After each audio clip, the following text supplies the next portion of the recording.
on a l'impression de ne pas être adapté à ce monde, mais finalement, c'est ce monde qui n'est pas adapté à nous.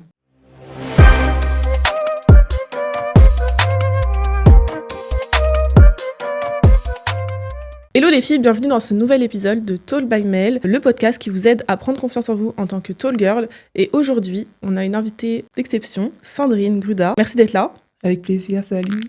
Tu vas bien ? Ça va, tranquillement, confortablement. C'est vrai qu'on est très confortable ici. Écoute, moi je voulais que tu me parles un petit peu de toi, de ton parcours un petit peu dans le basket, de tes projets, ce que tu fais maintenant. Moi je suis Sandrine Gruda, je suis originaire de la Martinique. J'ai fait mes débuts au basket là-bas et puis de fil en aiguille, les choses se passaient super bien pour moi, je progressais, j'ai franchi les étapes et puis je me suis retrouvée en France métropolitaine, comme on aime à dire, nous ultramarins. Et donc par la suite, j'ai intégré l'INSEP, je fais mes premiers pas dans le monde professionnel à 18 ans et j'arrête ma carrière à 38. Ah oui, t'as commencé jeune quand même. Et du coup, t'as commencé à quel âge exactement le basket, genre ? Le basket, j'ai commencé, on va dire ma première licence, c'était à 7 ans. Ah oui. Moi, j'ai commencé à 12 ans, parce que j'en fais aussi. Ah, mais, d'accord. Ouais. J'ai vu, t'as fait les JO. Ça se passe comment ? Tu peux nous expliquer un petit peu ? Les JO, c'est en quelque part le Graal de tout athlète, puisque c'est quand même la compétition ultime possible à réaliser, en quelque part. Donc, c'était un moment très attendu, surtout mes premiers, parce que j'en ai fait 3. Londres, c'était un moment tant attendu. Je me souviens encore des préparatifs, quelle coiffure on fait pour la compète, quel accessoire on porte. C'est le truc typiquement de fille, mais pour du sportif. Et puis, non, c'était chouette. C'était un peu comme une réunion familiale parce que, en fait, c'est un village où chaque bâtiment est destiné à une nation. Donc, on se retrouve aussi pour la première fois avec d'autres athlètes, d'autres sportifs français. Et ça, c'était cool parce que on se découvre et puis on s'encourage. Donc, il y a une certaine solidarité, il y a un engouement aussi à voir les autres jouer, à voir les autres performer, à voir les autres réussir, ramener des médailles. Donc ça, c'est chouette. Et du coup, l'équipe de France, quand tu arrives là-bas, ça se passe comment ? Enfin, genre, t'es resté combien de temps dedans ? Est-ce que tu connaissais déjà les filles ? Enfin, c'est des filles avec qui t'avais déjà joué avant ou pas ? Alors, je fais mes débuts en équipe de France senior un peu en même temps que le début de ma carrière. Donc, j'étais jeune, j'avais 18 ans. Et en fait, non, je ne connaissais pas les filles. Je connaissais pas les filles. J'étais la petite jeune qui débarquait dans ce monde d'adultes. Donc non, je ne connaissais pas, mais j'étais contente d'avoir été appelée. Et moi, je vais te poser une question, parce que moi, je sais qu'on me pose tout le temps cette question. Et voilà. Est-ce que tu as commencé le basket parce que tu étais grande ? C'est une question qu'on me pose tout le temps. Oui. Et on pense que je fais du basket parce que je suis grande. Bon, oui. Voilà, moi, sans commentaire. Mais... Non. Voilà. Non, pas du tout. On est d'accord, on commence le basket parce qu'on aime le basket. Voilà, c'est ça. On commence le basket parce qu'on aime le basket. Après, effectivement, le fait d'être grande... Ça aide. Donc, ça veut dire qu'on a quand même de belles prédispositions à cet effort-là. Mais non, ce n'est pas lié. Et le basket ne fait pas grandir non plus. C'est donc ça. Je l'ai entendu aussi. On n'en peut plus, en fait. On n'en peut plus. Vraiment, tous les jours, on me dit ça. Je n'en peux plus. Enfin, on m'a dit, mais tu fais du basket ? Mais bah oui, c'est normal, t'es grande. Bah non. Non, en fait. Ouais. C'est vrai qu'aujourd'hui, la taille peut être associée, certes, à du basket, à du volley aussi. Ah oui, il y a beaucoup de nageurs qui sont grands. Enfin, quand on regarde les Florent Manodou. Ouais, plutôt le frère qui est très grand. Athlétisme aussi. Usain Bolt, il fait ma taille, 1m93. Donc, finalement, aujourd'hui, il n'y a plus trop de règles, j'ai l'impression. Je pense qu'en fait, on associe surtout la grandeur ou la taille, on va dire, au sport. Genre en mode, si t'es grande ou si t'es grand, tu dois forcément faire du sport. Oui. Je trouve en général. C'est vrai. Alors que, il y a peut-être des grands qui n'aiment pas forcément le sport, quoi, tu vois. Oui, et il y en a, effectivement. C'est pas obligé. C'est clair. Et dans ton équipe, du coup, les autres filles, elles faisaient quelle taille à peu près ? Parce que du coup, toi, tu joues poste 4-5, c'est ça ? Ouais. Et les autres ? En fait, je faisais quand même partie des plus grandes, que ce soit de l'équipe ou encore du championnat. Après, il y avait des exceptions qui gravitaient à 1,97 ou 2 mètres. Mais c'est vrai que 1m93 déjà, c'est à partir du haut du panier, quoi. Ouais, j'imagine. Parce que moi, dis-toi que moi, je fais 1m80. Ah ouais. Et je suis la plus grande de mon équipe. Même à chaque fois contre les autres équipes et tout, je suis toujours la plus grande. Donc, ouais. 1m80 déjà. Mais après, dans le monde professionnel, c'est sûr que tu rencontres plus grand, quoi. Donc, carrément. J'ai vu aussi, tu t'es beaucoup investi genre, dans tout ce qui est confiance en soi, tu fais des coachings, tout ça. Tu peux un peu nous en parler? Ouais. Alors moi, je suis effectivement coach en performance. Donc quand j'arrête ma carrière en août 2024, j'enchaîne directement sur ma reconversion et je deviens donc coach à temps plein, coach en performance à temps plein. J'aime beaucoup ça. J'aime beaucoup le développement humain. J'aime voir l'autre évoluer, grandir et briller. Donc c'est vrai que pouvoir contribuer à l'équilibre de quelqu'un, ça me fascine, ça me fait plaisir énormément. Donc ça part avec beaucoup de bienveillance, cette vocation, et j'accompagne tout type de profil. Donc ça peut être un entrepreneur, ça peut être un homme ou une femme politique, ça peut être donc un dirigeant d'entreprise ou un sportif de haut niveau, que ce qu'il soit mineur d'ailleurs ou majeur. Ça, c'est important. Et c'est vrai que le coaching, c'est un cursus de plusieurs séances. Il y a entre 8 et 10 séances pour justement pouvoir réellement faire opérer une transformation. Donc oui, on va parler de confiance en soi, leadership, communication. On va faire sauter un petit peu les différentes peurs qui limitent la performance. Donc c'est vraiment tout cela dont il est question. Et qu'est-ce qui t'a motivé du coup à faire ça, après avoir arrêté ta carrière? Justement, c'est parce que j'ai toujours été attirée par le développement humain, moi déjà en tant qu'individu. C'est-à-dire que j'avais de grandes ambitions, beaucoup d'objectifs, et donc pour pouvoir les atteindre, je repérais un petit peu les éléments bloquants de façon naturelle. Je faisais aussi appel à des intervenants comme psychologues, etc. Et puis, lorsque j'ai arrêté, j'ai vraiment, donc, de par mon expérience personnelle, j'ai compris ce à quoi ça servait. Il y a aussi beaucoup de personnes qui me demandaient, Sandrine, mais comment fais-tu pour durer autant dans ce milieu sportif, puisque il faut savoir que généralement, une athlète, elle arrêtait entre 33 et 35 ans. Moi, le fait d'arrêter à 38, j'avais déjà repoussé une limite, j'ai envie de dire, d'âge. Et puis, étant donné que j'aimais beaucoup ça, j'ai mis en place déjà dans un premier temps une association qui fait du développement personnel juvénile à la Martinique. Ça porte ses fruits. Trop bien. Ça s'appelle comment? Jeu et enjeu. Trop bien. Merci. Et donc, du coup, déjà, voir donc la transformation s'opérer sur moi en tant que joueuse, voir un petit peu les enfants aussi qui sont âgés entre 14 à 16 ans, évoluer avec beaucoup plus d'équilibre, de sérénité, de clarté mentale. Je me suis dit, c'est exactement ce que je veux faire, en fait. Donc, allez, c'est parti. Et donc, moi, pour le coup, ce sont des cours individuels, alors que avec mon association, ce sont des séances collectives. Du coup, par exemple, tu dirais quoi, là, genre, à une jeune fille?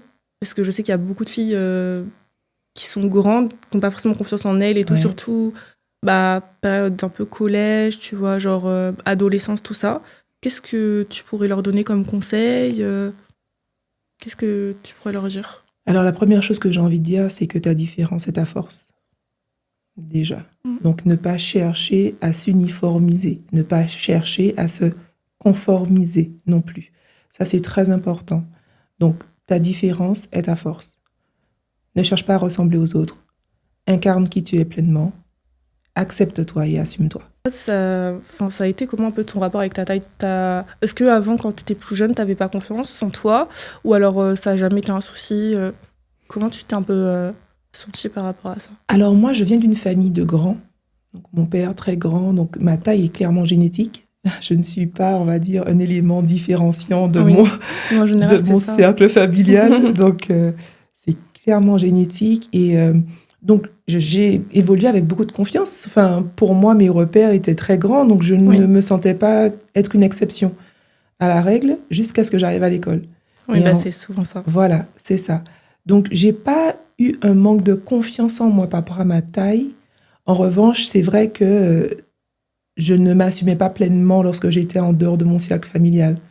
Dès que j'étais à l'école. Parce que même dans la rue, ça allait. C'est vraiment être à l'école et subir justement les critiques, les remarques et tout ça. C'était vraiment ça qui était difficile, enfant.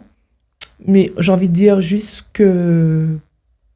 peut-être jusqu'à la 4e. Et après, ça a été... Ouais. Mais après, moi, j'ai suivi un cursus sport-études, donc oui, c'est vrai. C'est différent. Après, oui, j'avoue, tu côtoyais plus de personnes encore grandes. Plus, voilà, c'est ça. Et puis, c'est des classes SHN. Donc, tout de suite, on est étiqueté et accepté pour qui on est. Puis les gens, ils ont peut-être une mentalité différente aussi dans ce genre de cursus un peu. Genre, ils sont peut-être plus ouverts d'esprit. Oui, non, vois. Les sportifs, oui. Parce que... Tolérants, acceptants, dans l'acceptation de l'autre, donc oui. Et du coup, là, toi, tu comptes continuer les coachings, tu comptes... c'est vraiment là ce que tu veux te concentrer sur ça pleinement? Ouais, c'est vraiment ma formation aujourd'hui, puisque je suis formée à HEC Paris, donc l'idée c'est d'être coach en performance, que ce soit pour décideurs, dirigeants, aussi en entreprise, pour des coachings d'équipe ou collectif, ou encore des conférences. Et puis j'ai aussi créé un produit que j'aime beaucoup qui s'appelle la coachérance. Donc en fait, comme j'ai pendant 1 an cumulé 2 casquettes, la casquette de coach et la casquette de conférencière, j'ai voulu créer un format qui allie les deux. Donc la coachérance. Il y a une partie conférence et une partie coaching. J'avoue, le mot, il s'est... Ouais, il s'est emboîté, en fait. Il s'est emboîté. Mais c'est bien trouvé, en vrai. Merci. C'est grave bien trouvé. Franchement, ça, c'est simple et efficace. Vraiment, t'emboîtes les deux et ça sonne bien. Voilà, c'est ça. Donc, au début, effectivement, comme ça n'existe pas dans le dictionnaire, il a fallu expliquer ce que c'était. Mais après, effectivement, les gens ont compris l'intérêt. Et puis, j'ai fait une première coachérance, du coup, le 5 novembre. Okay. Et là, il y en a une autre en préparation bientôt. Trop bien. Et ça sera quand ? Alors, c'est en préparation. Ah, ok. Ce serait vers avril par là, mais voilà, c'est pas encore axé. Bon, on se tient au courant sur les réseaux quand ça sort. Exact. Carrément. Du coup, là, le basket, c'est comment à l'heure d'aujourd'hui ? T'as arrêté totalement ? Ou tu continues un peu sur le côté, t'as un peu le temps des fois, par-ci par-là, d'en faire ? J'ai arrêté complètement. Ah. Ouais, j'ai arrêté. Okay. Je rigole parce que même mon père qui me disait, mais Sandrine, tu veux pas continuer à jouer un petit peu, même à bas niveau et tout? J'ai dit, non, ça m'intéresse pas. Bah, je comprends, en vrai, quand t'as été pro, t'avais les JO, tout ça, tu te dis, ah ouais, retourner dans une équipe bas niveau sans vouloir critiquer, tu vois. Non, ouais. Mais genre, je pense que tu dois dire, ouais, c'est pas la même mentalité et voilà, quoi. Ouais, et puis en fait, j'aime beaucoup la compétition. En fait, c'est vraiment ce qui me galvanise, plus que jouer au basket, en fait. En réalité, c'est parce que je suis animée par la compétition. J'ai un véritable esprit compétitif, ce qui veut dire que peu importe là où je vais aller, ce dans quoi je vais m'engager, m'investir, j'aurai cet état d'esprit-là et finalement, ça va capter toute mon attention et c'est ce qui se passe avec le coaching. Et ça te manque pas? Non. Ah non. Ok. C'est étonnant, en vrai. Ça m'étonne. Non, franchement, ça ne me manque pas parce que j'ai fait le tour. Hein. Oui, c'est vrai. J'ai joué dans beaucoup de pays du monde. J'ai gagné aussi quasiment partout. Enfin, sincèrement, j'ai vraiment un sentiment de complétude. J'ai aucun regret. C'est vrai. T'as le sentiment d'être allé au bout et au d'avoir bout tout accompli, quoi. Ouais, c'est ça. Je comprends. Et puis le basket, ça m'a fatiguée. Hein. Sincèrement, le sport de haut niveau, ça fatigue. Le sport loisir, on sent que ça requinque. Mais le sport de haut niveau, mais j'étais dans un niveau de fatigue. C'est quand j'ai arrêté que j'ai compris à quel point j'étais fatiguée au quotidien. Ouais, quoi. Bah en fait, c'était ton rythme, quoi. Tu te rendais pas forcément compte sur le moment. Ah ouais. On tire sur la machine beaucoup. Donc, t'avais combien d'entraînements par jour ? Entre 1 et 2 entraînements par jour. Mais à la longue, c'est quasiment 20 ans de carrière. Donc, c'est énorme. C'est tellement énorme. Sincèrement. Et t'avais pas forcément de trêve, beaucoup de trêve, quoi, on va dire, de pause. Alors, non, c'est vrai que sur les 10 premières années de carrière, non, j'ai joué quasiment non-stop, parce que je jouais aussi aux États-Unis, etc. Donc, j'avais à peu près 10 à 15 jours de vacances par an. Tu jouais aux États-Unis ? J'ai joué à Connecticut dans un premier temps et après à Los Angeles. Donc, tu as les Sparks pendant l'été et puis tu as forcément les Lakers pendant l'hiver. Et t'as bien aimé là-bas ? Ouais, sincèrement, c'est... Alors, déjà, j'ai toujours voulu jouer aux États-Unis par rapport à la culture martiniquaise, par rapport à la culture américaine. Et c'est vrai que finalement, allier culture américaine au basket, pour moi, c'était génial. J'aimais beaucoup cet esprit ultra positif qui permet justement de pouvoir repousser ses limites. Ça, j'aimais beaucoup. Ce fameux rêve américain où tout est possible. Et puis après, même la mentalité basket, parce que le basket n'est pas appris de la même façon partout. Donc pour moi, c'était aussi pouvoir comprendre un petit peu comment je pouvais améliorer mon jeu. Là-bas, le basket, c'est un peu l'élément phare un peu, donc, du pays. Mais même, en vrai, j'ai discuté la dernière fois avec des copines qui me disaient que ça n'a rien à voir, mais elles, par rapport à leur taille, etc., elles sont parties aux États-Unis. Et là-bas, elles ont senti que les gens, ils étaient grave différents. Ils te faisaient grave des compliments. Oui. tu vois, ils allaient pas te juger comme ici. C'est vrai la mentalité est très différente. Ouais, très différente, très différente. Le regard qui est posé sur toi est très différent aussi. C'est vrai qu'ils sont moins dans le jugement à ce niveau-là, sur les aspects physiques. Enfin, ils ont aussi une population assez diverse, donc je pense qu'ils ont l'habitude, ils ont un regard beaucoup plus doux et tolérant. Et du coup, toi maintenant, t'es ici en métropole? Ouais, je suis parisienne. Ok. Depuis, que t'es venue en France pour le basket, après t'es restée à Paris? Ah non, puisque en fait, je devais vivre là où je jouais. Comme j'ai vécu et joué, pour le coup, dans différents pays d'Europe et du monde, donc j'étais pas à Paris. Et du coup, une fois que t'as arrêté, t'es restée à Paris? Voilà, c'est ça. Ok. Et pourquoi Paris, du coup? Pour le pro, pour le travail. C'est plus intéressant. Ouais. Et ça va, tu retournes quand même assez souvent. Ta famille, elle est en Martinique? Voilà, ma famille en Martinique, c'est vrai que j'y retourne très régulièrement. J'y retourne. Alors, la première année, j'y étais quasiment tous les 3 mois. Après, c'est aussi par rapport à mon association. J'avais aussi à cœur de pouvoir être au plus près des jeunes. Et puis là, avec le développement de mon activité, ça fait maintenant tous les 2 mois, un voyage tous les 2 mois, parce qu'effectivement, j'ai quand même beaucoup de demandes là-bas pour du coaching. Donc oui, je suis amenée à voyager. C'est vrai que transmettre aux jeunes, pour moi, je crois, c'est l'un de mes plus bels accomplissements. Quand on me pose la question et on me dit, Sandrine, qu'est-ce qui compte le plus pour toi aujourd'hui? Ce ne sont pas les trophées, contrairement à ce que tout le monde pense. Je ne vais pas citer... mais je vais citer effectivement le jour où je crée cette association et surtout les résultats qui sont visibles aujourd'hui. Les jeunes qu'on a pu former lors des premières, deuxièmes promotions qui reviennent dans l'association pour nous donner un coup de main. Pour moi, ça, c'est le plus bel... C'est l'évolution et tout. Tu vois. C'est vraiment un gage de qualité et de satisfaction aussi que je n'avais même pas anticipé. Je n'avais pas anticipé. Je pensais que les jeunes allaient passer et puis partir, faire après le petit c'est trop bien, ça va au-delà de tes attentes au final. Exactement. Non, je suis vraiment contente et reconnaissante aussi pour tous les partenaires qui nous suivent parce qu'on est une association, donc sans eux, on n'aurait pas pu vivre et œuvrer. Mais c'est vrai qu'aujourd'hui, pour accompagner des jeunes étudiants, de jeunes sportifs, de jeunes hospitalisés, de jeunes en rémission de cancer, on a vraiment des profils assez variés et de pouvoir, on va dire, toucher tout ce tissu juvénile-là. C'est grâce aux partenaires et à tous ceux qui nous font confiance. C'est trop bien en vrai, parce que même pour les jeunes, etc., des fois c'est hyper bien de se sentir accompagné. Parce que je sais que... Moi j'aurais grave kiffé avoir ça. Ouais. Franchement. Mais moi aussi. Tu sais, c'est pour ça que j'ai créé aussi. Je suis en train de réfléchir, j'aurais trop aimé avoir ça. Surtout pour la confiance en soi. Hein. C'est ça. Et on travaille dessus. Il y a des ateliers qui sont super engageants, comme la psychologie, l'éloquence. Parce que l'idée, c'est quoi? En psychologie, c'est repérer ce qui t'empêche d'avoir confiance en toi.